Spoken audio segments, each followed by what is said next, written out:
பார்த்துட்ருக்கிறது பார்த்தீங்க அப்படின்னா, football lily அப்படின்னு சொல்லக்கூடிய ஒரு வெரைட்டியான ஃப்ளவருங்க. ஸோ அதோட லீஃபை பார்த்துக்கோங்க. அது ஏப்ரல் டூ மே வந்து அது ஃப்ளவரிங் டைம். இப்போ நம்மளுக்கு வந்துட்டு பூ வந்திருக்கு இந்த மே டைமில். ஸோ அந்த பூவை பார்த்தீங்க அப்படின்னா ரொம்ப அழகாக பெருசாக இருக்கும். இதுக்கு மேலே நம்ம இப்படி கையை வந்து ஜஸ்ட் வச்சோம்னாலே பார்த்தீங்க நம்ம கையில் ஃபுல் அந்த மகரந்தத்தோட கலர் வந்து நம்ம கையில் ஒட்டுது. உங்களுக்கு தெரியும் அப்படின்னு நினைக்கிறேன். ஃபுல்லுமே எல்லோவாக இருக்குது. பாருங்கள் எவ்வளோ பெருசாக இருக்குன்னு. அதோட தண்டை பாருங்கள்.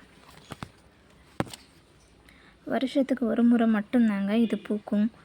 இது வந்து இலைகள் வர்றதுக்கு முன்னாடியே வந்து பூக்கள் வந்து வர ஆரம்பிச்சிருவாங்க. அதோட இலைகளோட அழகை பார்த்தாலே நம்மளுக்கு ரொம்ப அவ்வளோ அழகாக இருக்குது. பார்க்கவே அவ்வளோ அற்புதமாகவும் இருக்குது. பார்த்தீங்களா, அமர் லில்லி மாதிரியே தான் இதுவும். ஸோ லில்லி வகையை சார்ந்தது தான் இந்த ஃபுட்பால் லில்லி.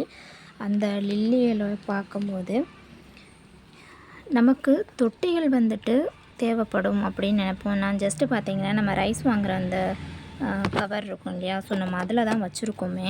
ஒரே ஒரு பல்ப் மட்டும்தான் நான் வாங்கி வச்சுருந்தேன், உங்களுக்கு தெரியும். அதுக்கு பக்கத்துலேயே வந்து நம்ம அமர் லில்லிஸ் பல்பும் வந்து வச்சுருக்கோம். ஸோ அந்த தண்டுங்களோட இதை பாருங்கள், அடியில் இருந்தே அது ஒரு டாட்டாக பில்லி மாதிரி வச்சு ஒரு அழகாக வித்தியாசமாக வந்திருக்காங்க. அது சொல்கிறதுக்கே வந்துட்டு கொஞ்சம் ரொம்ப டிஃப்ரெண்ட்டாக இருக்குது.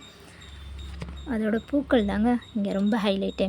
இது வந்து 7 நாட்களுக்கு மேலேயும் இந்த பூக்கள் உதிராமல் வந்து அப்படியே இருக்கும். காயாமல் வாடாமல் அதே மாதிரி இருக்கும். யார் வீட்டிலலாம் இந்த ஃபுட்பால் லில்லி இருக்குது அப்படின்றத சொல்லுங்கள். அதோட கலரை பார்த்தீங்க அப்படின்னா அவ்வளோ பியூட்டிஃபுல்லாக இருக்கும். இந்த க்ரீன் லீஃபில் இந்த ரெட் பால் ஃபுட்பால் லில்லி, இது ஒரு பால் சைஸில் அவ்வளோ பெருசாக பூக்கிறனால தான் இதுக்கு பேர் ஃபுட்பால் லில்லின்னு வந்ததா அப்படின்னு எனக்கு தெரியல. பியூட்டிஃபுல்லாக இருக்காங்க. Happy gardening.